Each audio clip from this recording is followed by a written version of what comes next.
Direction la Côte d'Ivoire. 20 ans de prison à Guillaume Soro pour recel de fonds. Johnny dénonce une manœuvre politique du RHDP.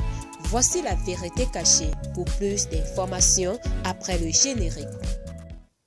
Mais tout d'abord, abonnez-vous à la chaîne et n'oubliez pas d'activer la cloche de notification, car cela va vous permettre de ne plus manquer nos prochaines vidéos. C'est parti.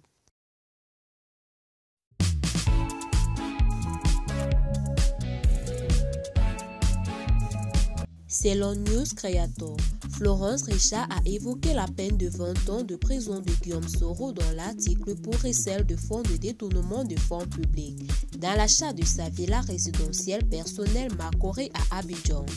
Selon la justice, cette construction qui coûtait 1,5 million de francs CFA, destinée à attribuer le chef de gouvernement en exercice, a été attribuée à Guillaume Soro, qui s'était retiré du régime Ouattara d'un montage financier frauduleux.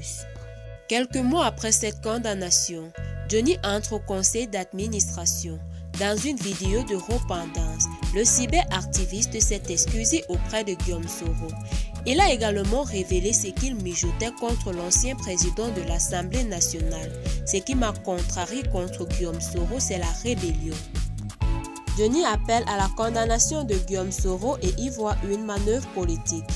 Et la maison des premiers ministres dont vous parlez que Soro a acquis frauduleusement, de manière trompeuse, je voudrais vous dire que Soro Guillaume a vécu dans cette maison quand vous aviez besoin de ses services pendant la crise post-électorale. Il a vécu dans cette maison quand vous en aviez fait votre premier ministre. Ce n'était pas un problème pour le RHDP à l'époque. Il vivait dans cette maison car il était président de l'Assemblée nationale. Donc aujourd'hui, parce qu'il a des ambitions politiques, on trouve toutes sortes de crimes qui continuent à le tourmenter. Aujourd'hui, nous demandons à la France d'arrêter Guillaume Soro, a dénoncé le cyberactiviste.